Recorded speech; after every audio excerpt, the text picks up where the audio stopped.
This question is from NCERT Physics Class 12, Chapter 1, question number 1.11. The statement of the problem says a polythene piece rubbed with wool is found to have a negative charge of Q की value इसमें दिया हुआ 3 × 10⁻⁻7 coulombs. Estimate the number of electrons transferred from which to which. अब polythene के ऊपर negative charge है, मतलब electrons are transferred from wool to polythene, क्योंकि पॉलीथीन के ऊपर नेगेटिव चार्ज है. अब कितने number of electrons, estimate the number of electrons transferred from which to which. अब इसमें जो फार्मूला यूज़ होगा Q = N × E. N की वैल्यू Q/E आ जाएगा. Q की वैल्यू कितनी है, -3 × 10⁻⁻7 अपॉन E की value -1.6 × 10⁻⁻19.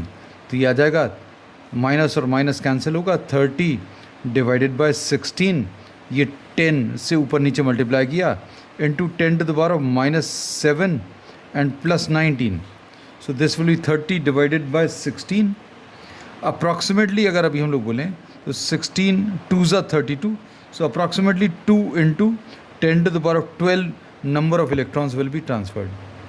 And will there be, अब ये तो ए पार्ट का आंसर आ गया. अब बी पार्ट में इन्होंने बोला is there a transfer of mass. तो yes, there is a transfer of mass, but this will be negligible. Mass कितना ट्रांसफ़र होगा, नंबर ऑफ इलेक्ट्रॉन्स अभी हमें मालूम है 2 × 10⁻12, और एक इलेक्ट्रॉन का मास 9.1 × 10⁻31 kg. अब इसको अगर आप सॉल्व करेंगे तो ये 1.82 × 10⁻−19